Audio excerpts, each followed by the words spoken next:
Move over Christmas ham. This is exactly what we want. Let's make a bacon tomahawk. Step 1 of making a bacon tomahawk. Aussie Q, making bacon cure.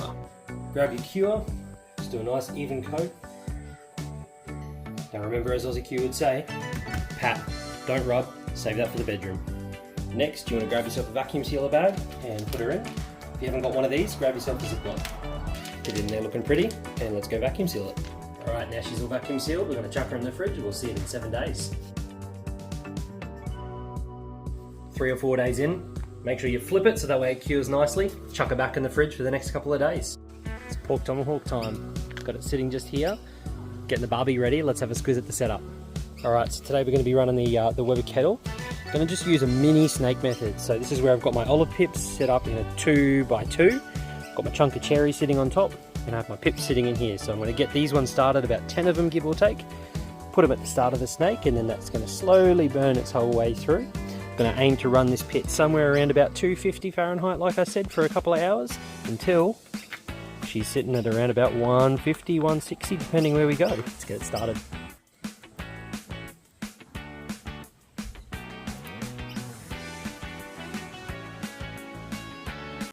It's been curing for around about 7 days, and Aussie Q's making bacon cure. I've got to go give this a quick rinse.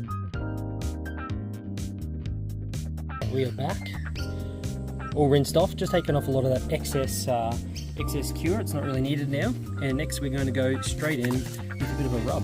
I'm going to use Black Market Spices, this little piggy. That is nice and seasoned up. Next, just going to wait for that barbecue to heat up, and then we're going to chuck her on in.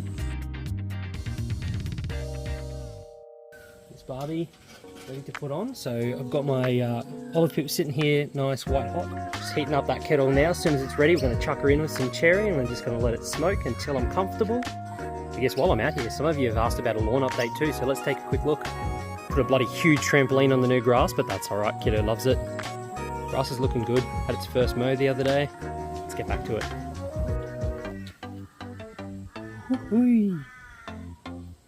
What side? That side. Alright, so I'm chucking it over here on this side, pretty far away from the heat source, which is all the way over here. That's where the smoke is. I'm going to go with the skin facing the heat source this time instead of the bone. I'm going to chuck her on now. Chuck the lid on. Got my air vent sitting on the opposite side of the heat source, right above the meat. That's going to promote the smoke and the airflow to sort of roll over that meat that whole time and pop on out through the top.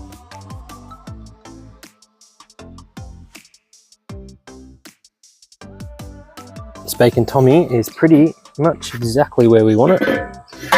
Looking wonderful.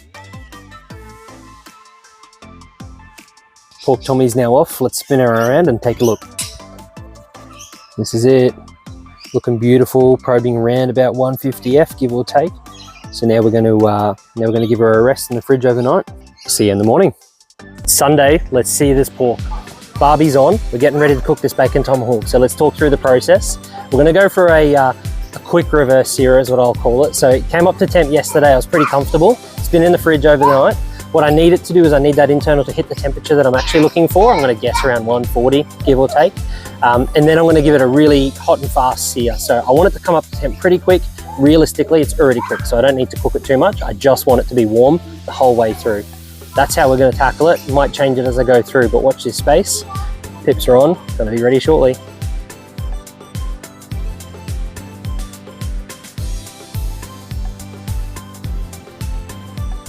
She's been going along. She's sitting at around about 100F at the moment. Take this off. We're just going to give it a sear. That should bring it up to the temperature we want.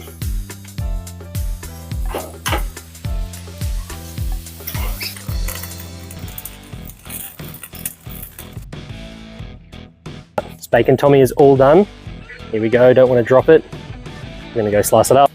Looking absolutely beautiful. Keep these flies away. Nice and pink, beautifully cured, just like bacon should be.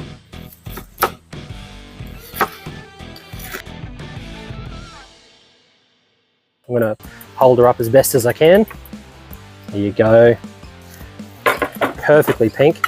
So we're going to jump right in. We're going to try a little bit as is. I've got someone else here who's not going to be on camera who's going to try some as well. Then I'm going to try some with some hot honey as well, just why not? Let's go straight in the middle. Beautiful. Check that out. Nice and pink, bacony, fatty.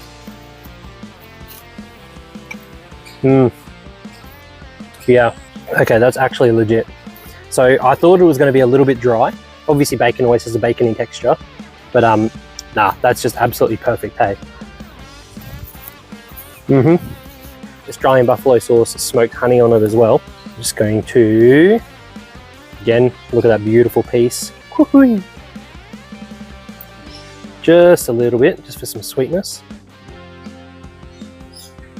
By a little bit, that's actually a lot. That's dripping all over my arm.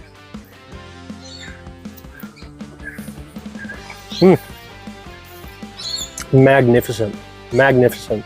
That hot honey, just that little extra kick of heat. No, this is perfect. If you've got 7 days, or you're planning 7 days in advance, hit up your butcher, get yourself a pork tomahawk cut, or go grab a pork cutlet. All right, I'm gonna go eat all of this now.